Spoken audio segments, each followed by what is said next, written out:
Hi there, Blaise Coyle reporting from the Chelsea International Film Festival. I'm here on the red carpet interviewing people on behalf of the International Foundation for Women Artists. So tell me what the vision of the festival is. I've read some things online, but I'd love to hear it from somebody who's actually a founding member. Well, it's the theme is making the world a better place, and that's just to help support global awareness, but really I think individuation, growth, really someone being able to be touched by some part of themselves that will help them to grow. So I think that's also something that is making the world a better place. My film is a short film. It's 10 minutes. It's about a boy who suffers from a speech impediment. He stammers. It's basically about him dealing with adversities that has to deal with the disorder. So it really kind of focuses on his state of mind, his amplified imagination, his own sort of POV about it. So. Excellent. And what's it called? A Boy Called Boris.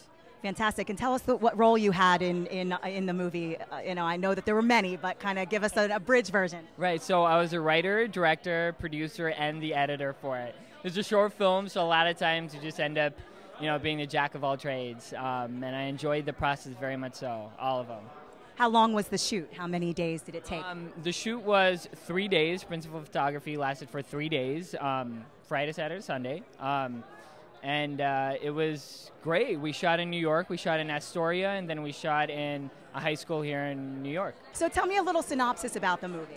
Well, essentially, this guy, he's married, newly married, and there's a baby on the way, and he's unemployed. He's an unemployed Broadway performer. He was very successful, and he's approaching 40 and is just not working. So the parents gift him and his wife a car, an old 1993 Mercury Sable. It's a piece of crap. And he's stuck with the responsibility of parking the car because his wife is working. So essentially, he's not used to it. He doesn't know what the game is, so he just constantly is getting tickets. He's too late, he's getting in fights with people, so he eventually has to figure out a way to not get parking tickets. And he meets a character named Kevin Wee, who's a car parker aficionado, who basically gives him some tips on how to beat the system. Now, I would love to know how much of this story, since you wrote it too, how much was based on fact? None at all. No. It originally started when I eventually figured out that one of the best things to do is sit in your car and not move it unless you have to.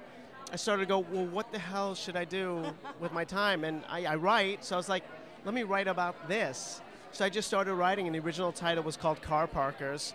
And that was kind of launching off point, and then eventually became Tycho Parks the Car. And it's very funny. I'm very proud of it, and I have a couple of great actors here with me tonight. That Emily Dupree, who plays my wife, and David Shee, who plays the guru, Kevin.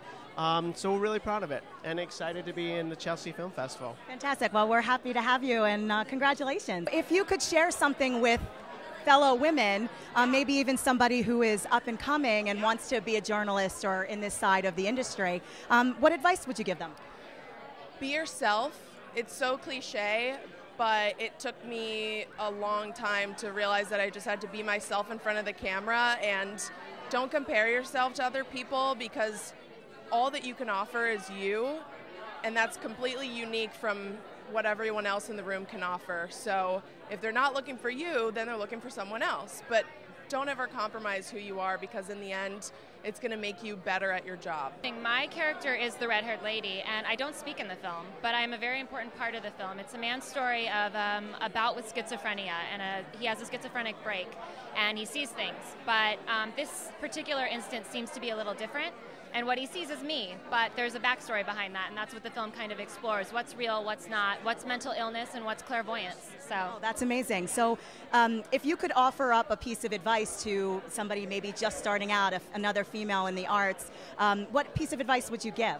Oh gosh, so much now. I'm working on a feature, so I have like tons of advice, but surrounding yourself with people who have the same level of quality and aesthetic, building a team that you trust, who, if you want to be in front of the camera and behind, I had to have people I trusted, and just continuing to do it. I had a lot of people tell me, you're just an actress, and I said, no, I'm not.